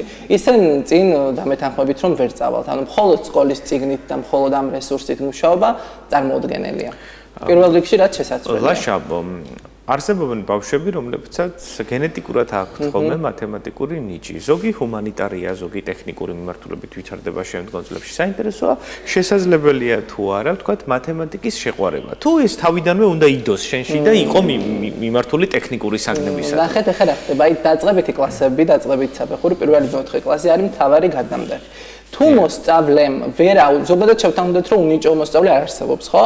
უბრალოდ რაღაცა გარემო პირობები და გარემო ფაქტორები. ვიღაცას მეტი დრო სჭირდება, ვიღაცას მეტი დრო სჭირდება, ვიღაცას ნაკლები დრო, აი ეს ყველაფერი არის განსხვავებული. რაც შეეხება ანუ აი დაწყებით საფეხურზე, ანუ პირველ 4 კლასში მოსწავლეს თუ გაუმართლა, მე პირადად გამიმართლა დაწყებითი კლასის საფეხურზე, იმიტომ რომ არაჩვეულებრივი მასწავლებელი შემხვდა და მისი დიდი წილია, რომ მე დღესდღეობით აქ ვარ და ამ სფეროში ვარ, რისთვისაც მადლობას ვუხდი ნესტან მასწავლებელს და რაც შეეხება ანუ დაწყებით საფეხურზე, აი მაშინ აღმოაჩენს მოსწავლე თავის შესაძლებლობებს ძირითად ნაწილში. თუ მოსწავლემს გაუმართლა და აღმოაჩინა თავისი შესაძლებლობები და ირწმუნა საკუთარ თავში, რომ მათემატიკა ბრჭყალებში მისია და მას ეს შეუძლია, შემდგომ უკვე ის გააგრძელებს ყველაფერს წარმატებით. მაგრამ აი მე-3-4 კლასში თუ მოსწავლემს თაგონა თავის თავი, რომ არა აღარ შემილია და ეს ჩემი არ არის და მარტივად დანებდა, შემდეგ უკვე მაღალ კლასებში საკმაოდ გაუჭირდება. აი მიდგომებზე ლაპარაკობდით და თუა შესაძლებელი დაუშვათ ადამიანების ტიპაჟის მიხედვით თუ არის სადმე ესეთი პრაქტიკა, რომ აი დაუშვათ, აი ესე ცანცარა ბავშვის შემთხვევაში მათემატიკა ასე შეიძლება ვასწავლოთ. აი ცოტა ესეთი სერიოზული ბუნჩულა ბავშვს სხვანაირად ვასწავლოთ, იმას სხვანაირად ვასწავლოთ.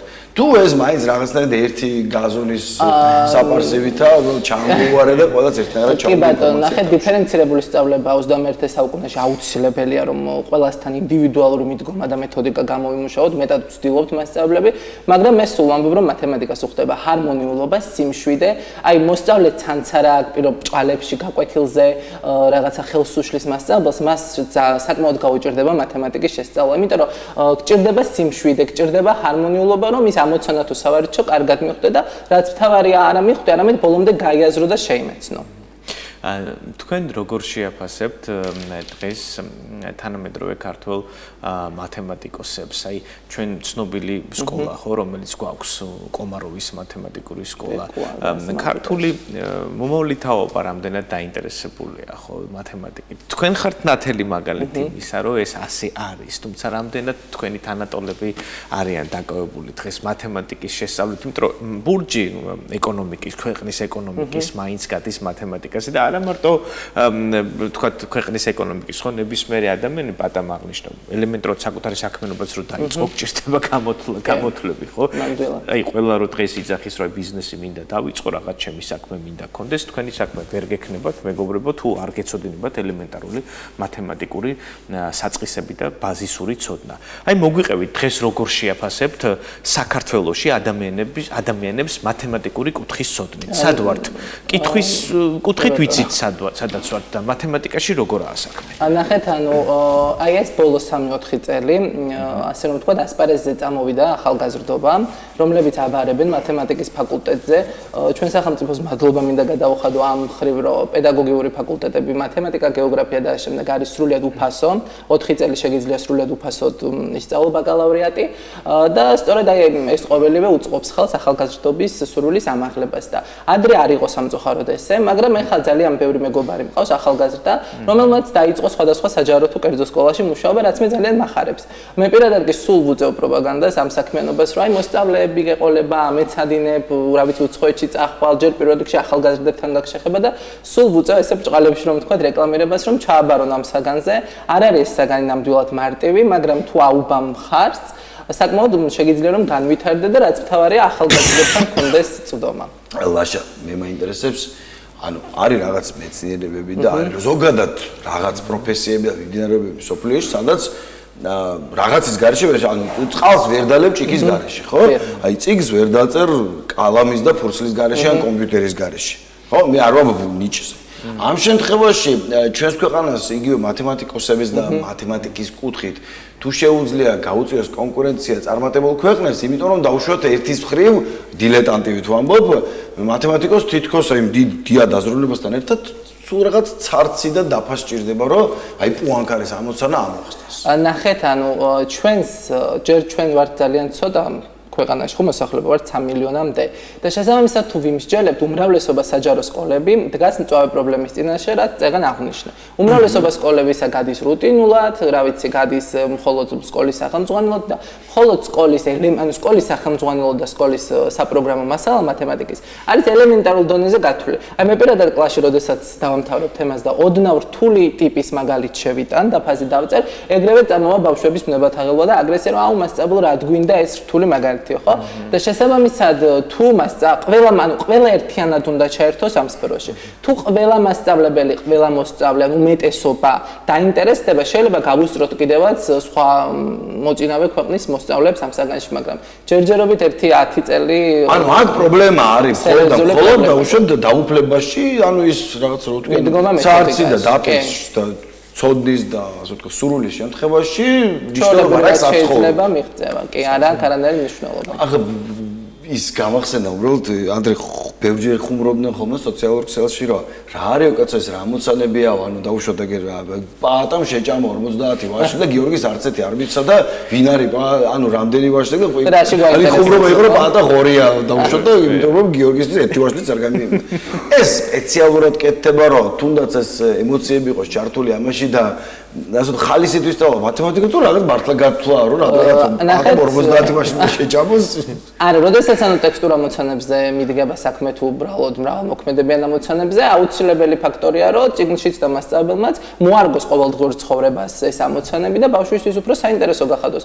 ეხლა ცვლადებს რა ვიცი, ასოებს თუ შემოიტან, იმდენად უინტერესო გახდება დაწყებითი კლასის მოსწავლეებისთვის, ხო თქვა და იქ თუ კალამი, რვეული, ფანქარი, ისეც ეროვნულ სასწავლო გეგმაშიც წერია, რომ ყველა მასწავლებელმა, ანუ ინტეგრირება უნდა მოახდინოს სხვა საგანთან. და ანუ ეს აუცილებელი ფაქტორია, რომ მოსწავლე დავაინტერესოთ და უფრო მრავალფეროვანი გავხადოთ ხო ეს ამოცანები და ამიტომაც არის ეს ვარშლების ხალი და სხვადასხვა. ანუ ხვდები სადაც ახლა 50-მზე სუზირის კაკალი რო შეჭამო, კიდე გასაგები 50 ბაშკი რო შეჭამო. წარმოსახვითა. ანუ სპეციალურად გაკეთებული რეკლამა. კი ბატონო. აი გაითვალისწინეთ, სხვადასხვა ვიფიქროთ მაგაზე, რომ აწი კრიტიკით კი რო შეხედოთ რომ ვიღაცა უბრალოდ თქვენი ყურადღება მიიქცია ასე და მათემატიკის მიმართ. მოვიკითხავთ ჩვენს ყველა მათემატიკის მასწავლებელს აქედან და მე მიხარია რომ დღეს ქართული მათემატიკა ისეთი ქართული მათემატიკა და მისი მომავალი ისეთი ადამიანების ხელშია, როგორიც არის ჩვენი სტუმარი ლაშა შენგელია.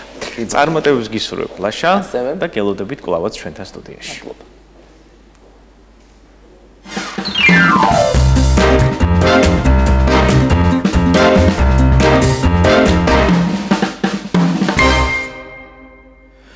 აღმოაჩინეთ ინჟინერიის მრავალფეროვანი სამყარო ბათუმის ტექნოპარკში. მათემატიკიდან შორს არ მივდივართ, გადავდივართ ინჟინერიაზე.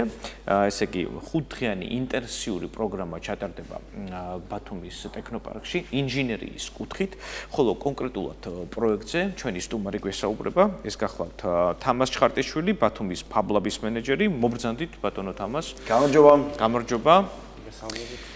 ინჟინერიის მრავალფეროვანი სამყარო, რომელსაც აღმოაჩენს დამთვალიერებელი თუ სტუმრები თუ პროექტის მონაწილეები, ამ ყველაფერს ბათუმის ტექნოპარკში, ხო? მოგვიყევით ამ პროექტზე ყურადღებით მოგისმენთ.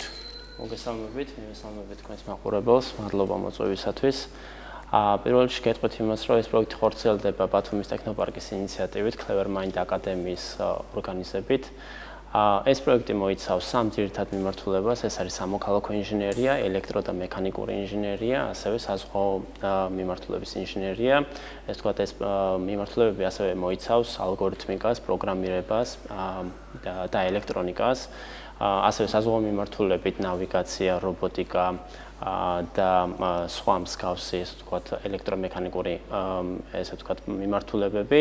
მნიშვნელოვანია იქიდან გამომდინარე, რომ ჩვენი რეგიონიდან გამომდინარე სახელწოდება STEM-C, აქედან გამომდინარეობს მოგეხსენებათ, ქალაქი, საზღვაო ქალაქია და ეს მიმართულება ძალიან მნიშვნელოვანი არის ჩვენთვის.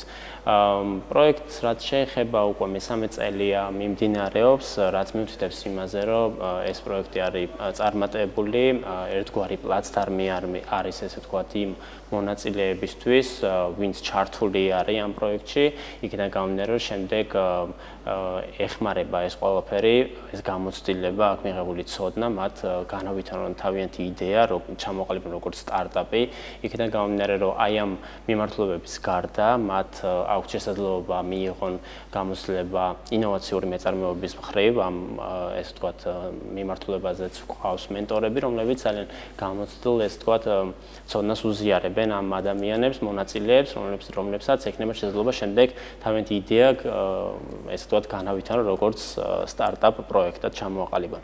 მნიშვნელოვანი არის ასევე ფაბლაბის ჩართულობა თითოეულ ტექნოპარკს საქართველოს მასშტაბით, ესე ვთქვათ, აქვს შესაძლებლობა იმისა, რომ ნებისმიერი ტიპის პროტოტიპი, ნებისმიერი ტიპის MVP შექმნან ფაბლაბის ლაბორატორიაში სხვადასხვა დაანადგარების გამოყენებით.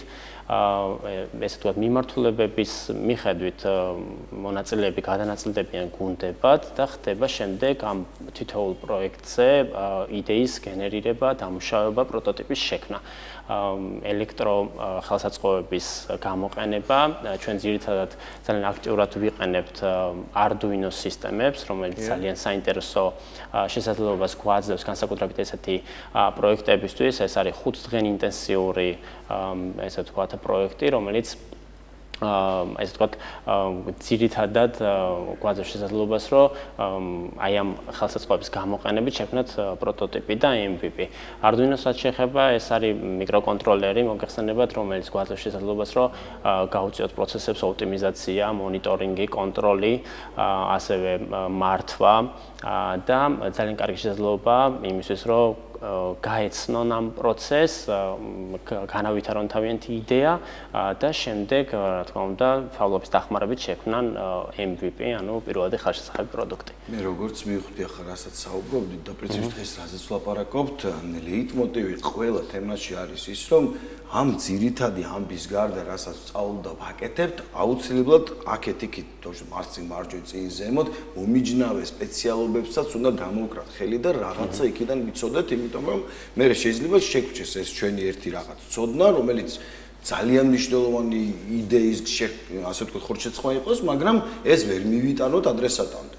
დიახ, ეს ძალიან მნიშვნელოვანი არის. იქიდან გამომდინარე, რომ აი ამ მიმართულებების გარდა ჩვენ რაც ვახსენეთ, ამ ადამიანებს აქვს შესაძლებლობა ინოვაციური მეწარმეობის კურსებიც გაიარონ და ნახონ პროექტი, ანუ პროცესი როგორ ხორციელდება. ანუ აქ ჩვენი მიზანი არ არის რაღაცა ესე ვთქვათ, არ ვეძებთ გამოცდილ მონაწილეებს და ასე შემდეგ. ჩვენი მთავარი მიზანი არის ცნობიერება გავზარდოთ ამ მიმართულებით და განსაკუთრებით სტუდენტებში, იმიტომ რომ ძირითადად სტუდენტებს და ახალგაზრდებს ამბიციური იდეები. ხშირად ამ პროექტების ფარგლებში ჩვენ გქონია შემთხვევები, როდესაც ძალიან გრანდიოზული და ამბიციური იდეებით მოსულან ახალგაზრდები, მაგრამ დამეთანხმებით, რომ 5 დღეს პროექტში, ანუ ცოტათი რთულია, რომ რაღაც გრანდიოზულზე ვიფიქროთ, გრანდიოზული მასშტაბის პროექტი გავაკეთოთ, მაგრამ დასაწყისი აუცილებელია. მით უმეტეს იქნება, რომ ამდენი გუნდი არის 50 მონაწილის მიღება შეგვიძლია მხოლოდ და შემდეგ ისინი გუნდებად გადანაწილდებიან და მიდის ინტენსიური მუშაობა. აი როგორ ხდება მონაწილეობის მიღება ბატონო თამას ამაზედაც რომ ვისაუბროთ ჩვენი მაყურებლისთვის. ჩვენს ჯგუფში შეუძლიათ რეგისტრაციის მული ნახონ, ასევე ტექპარკ საქართველოს გვერდზე, გადადიან მარტივად რეგისტრდებიან. შეზღუდული არის რაოდენობა, მაქსიმალურად ვცდილობთ რომ შევსებული აპლიკანტების მიხედვით ეს ვთქვათ ვიხელმძღვანელოთ და მოვიცვათ ძირითადად მაინც სტუდენტები 16+ გვაქვს ასაკი მითითებული, მაგრამ ჩვენი სამიზნე აუდიტორია არის სტუდენტები და ეს დაინტერესებული ადამიანები, რომლებსაც აინტერესებს STEM-ი, აინტერესებს ინჟინერია, როგორ მუშაობს, მხოლოდ ინტერესი. ჩვენი თავარი ის არის, რომ ინტერესი გქონდეს ამ მიმართულებით. ხო, თქვენ სამი მიმართულება აქვს. სამოქალაქო ინჟინერია, საზღვაო მიმართულება და ასევე ელექტრო საინჟინრო მიმართულება, ხო, მექანიკური. აქედან გამომდინარე, გაინტერესებს თქვათ, ეხლა თქვათ კონკრეტული ახალგაზრდა, რომელიც ეხლა თვალყურს ადევნებს ჩვენს საუბარს, თქვათ რა პოტენციალები და უნარები უნდა გააჩნდეს მას იმისათვის, რომ მიიღოს თქვენს პროექტში მონაწილეობა. როგორც ვახსენე, მხოლოდ ინტერესი ამ მიმართულებით საკმარისი არის. ჩვენ ან როდესაც მოდის ჩვენთან, შემდეგ ვაცნობთ ამ მიმართულებებს და ირჩევს კონკრეტულად რომელ მიმართულებაზე ესე ვთქვათ, სჭირდება მას ცოდნის გაღრმავება და იდეა შესაძლებელია რომ თავიდანვე გქონდეს უკვე რაღაც მონახაზი იდეა გქონდეს და ირჩევს მიმართულება, რომელი მიმართულებაზე. ანუ თქვენთან საუბრის მერე არჩევს მიმართულებას და ეს ამნიშნულოვანია. შეიძლება მისი იდეა დაუშვათ აქეთ ეგონოს რომ აქეთ მიდის, მაგრამ სინამდვილეში კი ბატონო. თქვათ თუ კონკრეტული ახალგაზრდა რომელიც ტექნოპარკში მოდის, აი ამ კვირეულის ფარგლებში, მეცნიერული კვირეულის ფარგლებში, საინჟინრო პერფორმანსის ფარგლებში კონკრეტული მზა იდეით, თქვათ, მას თუ ექნება მხარდაჭერა, მომავალში თუ ყველაფერი რიგზე იქნა, მხარი დაუჭიროთ ამ იდეის განხორციელებაში ქვეყნის საკეთილდღეობით. კი, მსგავსი შემთხვევებიც გქონია, ესე ვთქვათ, სტუდენტი მოსულა, რომელსაც ჰქონდა თავისი ინოვაციური რაღაც იდეა, ესე ვთქვათ, ელექტროენერგიის მიღების თავისი მეთოდით. ეს ცოტა ისეთი მასშტაბური არის, გრანდიოზული, მაგრამ მაინც შევთავაზეთ, რომ ამ პროექტში ჩართულიყო, ეს გასულ წელს იყო, ჩაერთო ამ პროექტში, დახვეწა, ანუ გამოიყენა ის შესაძლებლობა, რაც ფავლაბში არის. არის, ის ხელსაწყოები, ის დანადგარები, ნახარ რომ თან ყველაზე მნიშვნელოვანი არის რომ დარგის სპეციალისტებთან აქვთ ამ ადამიანებს მუშაობის შესაძლებლობა, იმიტომ რომ ეს რომელიც სახში არ არის. ხო, ისეთი ადამიანები, რომლებიც იშვიათად შეიძლება არც ძალიან ხოლმე, ან ნუ ყველანი ონლაინ ვართ გარდაცვლილი, მაგრამ სახში რომ დარგის სპეციალისტები ყავდეს. აქვე ყავს დარგის სპეციალისტი და თან ამასთან ერთად მუშაობ. იქვე იკვლევ, იქვე ექსპერიმენტს აკეთებ. აუმჯობესებ თქვა იმ დანადგარს, რომელიც შენ სახში გააკეთე და მომიტანე პროექტში. ყოველთვის ის პროცესში ხარ, აი, ფავლობის პრინციპიც ეგ არის, რომ ერთი პროტოტიპი რო შექმენი, შენ ეს არ გაძლევს არაფერს, თუ არ გამოცადე, თუ არ გამოიკლე თან დარგის სპეციალისტებთან ეს ყველაფერი და ამ ყველაფერს ხვეწავდა. შემდეგ უკვე გრანტზეც ჰქონდა სტუდენტს შემოტანილი, ესე ვთქვათ, განაცხადი. როგორ წარიმართა მისი ბედი საინტერესო? ნუ წელს სამწუხაროდ გრანტი ვერ მოიპოვა, მაგრამ იქაც კი დიდ გამოცდილებას ხებულობენ ეს ადამიანები, იმიტომ რომ ბევრის გამსმენია, რომ ესე ვთქვათ, ჩემთვის რაღაცა გრანტის მიღებაზე მეტად ის გამოცდილება წამადგება ჩემს ესე ვთქვათ სტარტაპში. შე გიორგი მაგას იგზნობს, როდესაც ერთ დღეს მოგივა ანგარიში ელექტროენერგიის და გაცილებით დაბალი იქნება. მაშინ ხვდები რომ ეს იდეა გიკითხულობ. ამიტომ გიკითხულობ, იმიტომ რომ ალტერნატივა სხვადასხვა თქვენი სივრცე ახლა აკეთებს იმას, რასაც ადამიანები დაუშვათ საუკუნეების განმავლობაში აკეთებდნენ რაღაცნაირად დენდენ და პრინციპში პროგრესიც ეგაა, ხო? რაც უფრო ცენტრალიზებულად ხდება რაღაცეების შეხვედრის ადგილს გულისხმობ და არა იმ ცენტრალიზაციას. შესაბამისად უფრო ზუსტად იცის სად მივიდე კონკრეტული სერვისის მისაღებად. ადრე გამოცდილებაზე და დაუშვათ ამბიციებზე ლაპარაკობთ, ხო?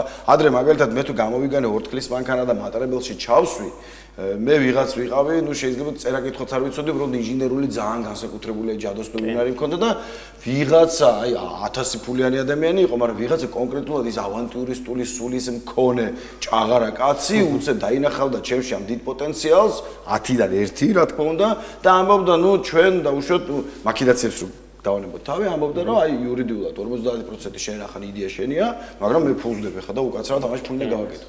ახლა ამ შემთხვევაში არის საშუალება რომ მოვიდე ტექნოპარკში, რომელსაც უზრუნველყოფს კერძო ადამიანები და სახელმწიფო და პირდაპირ ჩემი იდეა შეიძლება ხორცს შევასხა, ესე ძალიან სწრაფად. კი, ან ცოტათი უფრო უკან თუ გადაინაცვლებდი, შესაძლოა კოცონზეც დაეძეთ ინოვაციას. ნუ კოცონზე ძალიან ბევრი ჯორდანო ბრუნო დამწვარა ასე ერთიანად. დღეს კი საბედნიერო ტექნოპარკია. როგორც თავის დროზე ფროიდმა თქვა, რა კარგია რომ ცივილიზებულ სამყაროში ვცხოვრობო, იხუმრა ნაცისტებზე, ადრეო ადამიანებს წავდნენ და ახლა მხოლოდ ჩემი წიგნებით შემოიფარგლენ. ეს იმედია არ წიგნებს აღარ წავს ხალხი. აი, მსგავსან მაგალითები ბევრი გვაქვს გრანდიოზული კომპანიები რო ავიღოთ თუნდაც ხო, აი სტივ ჯობსი და ესე ვთქვათ ამაზონი თუნდაც ხო, რომელმაც რაღაც გარაჟში დაიწყეს ხო პროექტები. ხო, ექსტრემალე გარაჟის მილიარდური ბიზნესი. ხო, აი Steam-ში ქვია თქვენს კვირეულს ხო, საინჟინრო კვირეულს. საინტერესოა ეს თქვენ ახსენეთ კიდევ ასე ვთქვათ მეზღვაურებისთვის და ამ მიმართულების სტუდენტებისთვის უფრო საინტერესო აღმოჩნდეს. ჩართული არიან სტუდენტები, გასულ წელსაც ყავდა აკადემიიდან სტუდენტები, რომელსაც საინტერესო პროექტები ჰქონდა წარმოდგენილი. საზღვაო საფრთხოებისთვის, მე ვთქვათ, გემზე რაღაცა ტვირთების განაწილება, სწორი განაწილება, იმიტომ რომ ხშირ შემთხვევაში, მე ვთქვათ, ტრაგედიების მიზეზი ზუსტად ეს არის, რომ არასწორად არათანაბრად არის გადანაწილებული ტვირთი და მსგავსი პრობლემების მოგვარება გაცილებით მარტივი შესაძლებლობებით და ინოვაციაც ხო ეს არის, რომ რაღაცა ახლის შექმნას ცდილობს რაღაცა მეთოდით, ტექნოლოგიით, ან გაუმჯობესებას, ხო? ანუ ცდილობთ ამ პროცესს ხელი შეუწყოთ და ეს ყველაფერი ხდება აქედან 3 კილომეტრში ტექნოპარკში, ხო? კი, ლეონიძის 15 ნომერში. 16 წლის, 17 წლის ბავშვი მოვიდეს, თავისი გენიალური განათლებული ტვინით და უცებ რაღაცას ჩაუდოს ის საფუძველი, რომელსაც არა მარტო როგორც შენახსენე ჩვენს ქვეყანაში ვიგრძნობ და არამედ სადღაც სხვაგან 10-20 წლის შემდეგ ვიღაცას რო ასე ვთქვათ, ვისაც სიცოცხლე შენარჩუნება გაუმჯობესდება იმ ადამიანს ზუსტად აი აქეთ უნდა იყოს ბადლიერი ვიღაც 16 წლის ბიჭის. თამას მოწვეულ ლექტორებზეც გვესაუბრეთ, თქვენ ახსენეთ, რომ დარგის კონკრეტული სპეციალისტები მონაწილეობენ ამ პროექტში, თქვათ ეს ადგილობრივი მეცნიერები არიან თუ მოწვეული ყავთ საზღვარგარეთიდან საინტერესო? ადგილობრივი საქართველოს მასშტაბით Clever Mind აკადემია უზრუნველყოფს ამ პროცესს და ეს სპეციალისტები ჩვენთან ძალიან დიდი ხანი უკვე, თქვათ, თანამშრომლობენ, იუტა კილასონიას იცნობთ ალბათ, ექსპერიმენტ ეს ადამიანი, მოკლედ იმ დარგის, ეს თქვათ, სპეციალისტები არიან, რომლებიც მაქსიმალურად, ეს თქვათ, უზრუნველყოფენ ამ პროექტს ბოლომდე გაყვნენ ეს თქვა აი 5 დღიანი ინტენსიური კურსი მოიცავს იმას რომ ეს თქვა არა მარტო ელექტროინჟინერიის მიმართულებით დაიხმარონ ამ ადამიანებს ხო ან თითოეულ ამ სფეროს ნაწილში იმიტომ რომ შესაძლებელია რომ მოზარდს ახალგაზრდას კონდეს არა უშუალოდ კონკრეტულ ამ რაღაც მიმართულებაზე ესე თქვა იდეა მაგრამ მნიშვნელოვანი არის აი ამ დეტალების შევსება ამ პროცესში. თამას შერჩევა როგორ მოხდება, რამდენად გამჭვირვალე იქნება და რომელ პროექტებს მიანიჭებთ უპირატესობას? თქვათ ესეც რო იცოდეს ჩვენ ამ უპირატესობა და ჩვენი მიზანი კიდევ ერთხელ გავიმეორებ არის სტუდენტები და შესაბამისად საზღვაო სფეროში ვისაც ახან სიქვია პროექტს არ არის აუცილებელი რომ მაგალითად საზღვაო აკადემიიდან იყოს და მან მაინც აღირჩიოს საზღვაო მიმართულება შეიძლება ელექტრომექანიკა ან სამოქალაქო ინჟინერია აინტერესებდეს. აი როგორ უნდა მინიმუმ თუ ერთხელ მაინც ბასეინში გაცურა უკვე საზღვაო მიმართულებით შეუულია პროექტის შემოტანა. მოდი გითხარი როგორ უნდა დავრეგისტრირდეთ თქვენს პროექტში მისათვის რომ გავიაროთ 5 დღიანი ინტენსიური საინჟინრო კურსი. Facebook ჯგუფი გვაქვს, დახურული ჯგუფი გვაქვს ტექნოპარკი ბათუმი, შეგიძლიათ ჯგუფში დაიმატოთ და მსგავსი პროექტების შესახებ მიიღოთ ინფორმაცია, ამის გარდა ჩვენ სხვა მიმართულებებიც გვაქვს, რა თქმა უნდა, ეხლა მიმდინარეობს მაგალითად გრაფიკული დიზაინის კურსი და ასე შემდეგ. ეს თქვა ჩვენ რაღაც სასწავლო დაწესებულება რა თქმა უნდა არ ვართ, მაგრამ მაქსიმალურად ვცდილობთ ის ინტერესი, ის ეს თქვა შესაძლებლობები მივიცეთ ახალგაზრდებს, არა მარტო ახალგაზრდებს, რაც ზოგადად ჩვენს ტექნოლოგიურ სამყაროში არსებობს. აქედან გამომდინარე, ამ ჯგუფში დამატება ჩემი აზრით ძალიან კარგი იქნება, ნახავენ იმ ეს თქვა საინტერესო პროექტებს და თუ მათთვის საინტერესო იქნება, ჩაერთვებიან პროექტებში. გარდა ამისა, ტექპარკ საქართველოს Facebook ეს თქვა სოციალური ქსელი გვაქვს, სადაც შეუძლიათ ეს ინფორმაცია სრულად მიიღონ და თუ ესეც საკმარისი არ იქნება, რა თქმა უნდა, ჩვენ და ლეონიძის თხილბათ ნომერში მოვბრძანდნენ, მიიღებენ ამ ეს თქვა ინფორმაციას და ადგილზევე შეგვიძლია დავარეგისტროთ სულ რაღაც 2 წუთში. შესანიშნავი. ძალიან დიდი მადლობა. ჩვენ ველით ბავშვებო, დიდებო, თანატოლებო, ველით სიახლეებს თქვენგა ვიცით რომ ძალიან ბევრი ადამიანია ჩვენს გარშემო, ვინც რაღაცას ქმნის და კარგი იქნება თუ ამ ყველაფერში მიიღებთ მონაწილეობას, იმიტომ რომ სამწუხაროდ ჩვენს ბავშვობაში მჭყალებში ჭხილ კედელა ბავშვები ამ სახლის გარეთ ვერაფერი ვერ გაქონდა 1-2 წელი იყო და ისიც მერე ძალიან მალე დაიხურა და ახლა გაქვს საშუალება რომ დანადგარებთან გქონდეთ ურთიერთობა და სპეციალისტებთან რომლებიც ასე ვთქვათ თქვენს იდეას დაგეხმარებიან რომ გაალაშქრინოთ და მიიყვანოთ ნამდვილად შედეგამდე. დიდი მადლობა ბატონი თამას ჩხარტიშვილი, ბათუმ ფაბლაბის მენეჯერი გახლდათ ჩვენი სტუმარი, ვისაუბრეთ თანამედროვე ინჟინერიაზე და იმ პროექტებზე, რომელიც განხორციელდება ბათუმის ტექნოპარკში. წარმატებებს გისურვებთ. პრინციპში ჩვენს ბარემ დაგემშვიდობებით სტუმართან ერთად და ხვალ ისევ შევხვდებით პირველ საათზე ერთმანეთს დიდი შესვენების.